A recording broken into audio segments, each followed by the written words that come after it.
Isa ka ba sa mga tao na nakakaramdam na may taong mamahal sa'yo ng palihim? Yung tipong nakikita mo na parang gusto ka niya pero syempre ayaw mo rin pakita na gusto mo siya para habulin ka niya, di ba? Kung kaya naman nakikita mo na masyadong mabagal yung ginagawa niya. Yung natutorpe siya pero gusto ka niya. Ito yung mga senyales niyan, kapatid. Tara, pag-usapan natin yan. Just keep on watching.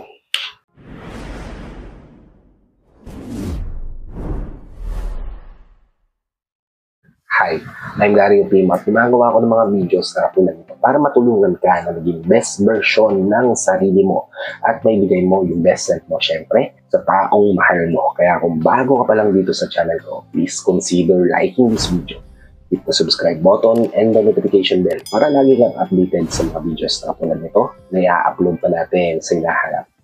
At ang unang-unang senyales na natutorpe lang siya pero gustong-gusto ka niya ay kapag hinahabol ka niya. Yes, ang isang taong nagmamahal nag-ahabol yan usually. Gagawa niya ng paraan para makuha ka niya, syempre. Iisip ka ng paraan para mapansin mo siya, syempre. Kasi nga, mahal ka niya. May gusto siya sa'yo. Kaya kailangan habulin ka niya. Kaya kung nararamdaman mo na may mahabol sa'yo, may tao na consistent niyang ginagawa yung bagay na magpapangiti sa'yo, magpapatawa sa'yo, ibibigay sa'yo ng dahilan para kiligin, dahilan para flatter yung puso at isipan, then kapatid, gusto ka ng taong yan. Pero natutorpe lang yan, sabihin sa'yo o aminin sa'yo kung ano yung tunay yung nararamdaman. Pero it's up to you kung papalitan mo na ba siya o maghahanap ka ba ng iba o hihintayin mo siya na umamin sa'yo ng nararamdaman niya. Okay? Kasi tayo sa ikalawa, which is, lagi kanyang kinakamusta. Isa pa sa mga senyales na gusto ka niya pero nahihiya pa siyang mag-take advantage o gumawa ng hakbang para makuha ka niya kagad. Yung kahapyaw na tanong niya sa'yo, hindi, kamusta ka na? Natanong niya sa'yo kung ano yung mga gusto mo, via chat, o via text, o may pagkwentuhan siya sa'yo na hindi pumapulya, kung hindi nagkakaroon ng malayong gap. Diba, mag-chat sa'yo ngayong araw, tapos kinabukasan, hindi. Sa makalawa, mag-chat na kagad siya sa'yo, diba? Yung mga ganyan. Ibig sabihin lang yan, kapatid, natutorpe siya sa'yo. Pero gusto ka niya. Kaya naman, nananatili siyang consistent na kino-communicate ka, o kinakausap ka, o kinakamusta ka. Okay? Proceed tayo sa ikatlo, which is, willing siya mag-spend ng oras para sa'yo. Tama po yung narinig nyo. Kung ang isang tao ay willing na hatiin yung oras na meron siya para maibigay sa'yo yun, di ba? Yung tipong alam mo na marami siyang gagawin pero willing siyang i-ignore yun para sa'yo. Yung tipong kahit ang layo-layo ng lugar niya, handa siya pumunta sa lugar mo para masuportahan ka, masamahan ka, maprotektahan. Pero hanggang ngayon, hindi pa rin niya inaamin na gusto ka niya, di ba? Ibig sabihin lang noon, kapatid, mahal ka niya. Natutorpe lang siya. Yung nararamdaman niya sa'yo. Pero ramdam mo, dahil sa pagiging consistent niya, pagpaparamdam, na willing siyang ibigay yung oras niya sa'yo at na-priority ka niya. Okay? Proceed tayo sa ika-apat, which is kapag ka willing siyang magbayad sa mga dates niyo. Ikaw, matanong nga kita, kapatid. Willing ka ba magbayad sa hangout nyo ng tropa mo? Yung tipong madalas na mga nag-uusap o nagkikita pero ikaw yung magpapalibre sa kanya. If yes ang sagot mo dyan, napaka-generous mo naman na kaibigan. Totropahin na kita akong ganyan.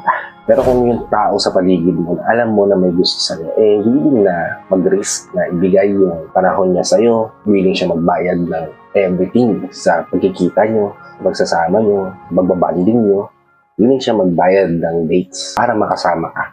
Ibig sabihin lang nun, kapatid, mahal ka niyan, gusto ka niyan, at torpe lang siyang aminin yan sa'yo. Okay? Proceed tayo sa ikalima. Last but not least, kapatid, ikalimang senyales na gusto ka ng isang tao pero natutorpe siyang aminin sa'yo.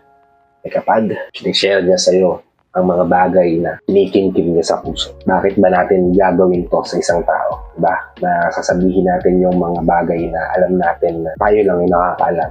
Mga sekreto natin, di ba? Mga tinatago mo sa puso mo, di ba? Yun ay dahil magtiwala tayo dito sa tao to. At mahalaga sa atin tong taong to.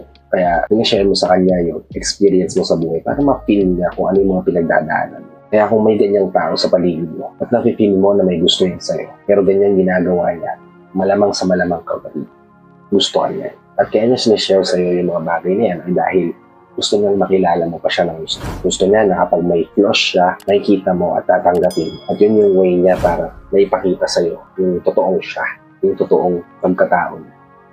Hindi niya kailangan magtago sa'yo dahil mahal ka niya. Mahalaga ka para sa kanya.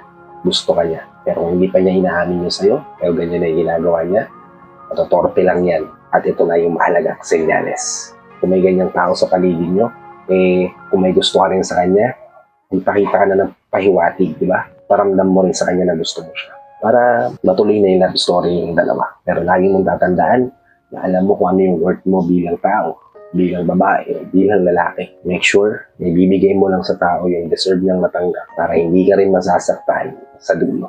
I hope na enlighten yung isipan niyo dito sa mga tips na ibigay ko. And if natulungan ko nga kayo at na-enlighten nga yung isipan niyo, please help me share this to your loved ones na posible natin matulungan din ang video na para nakatulong na kayo sa kanila.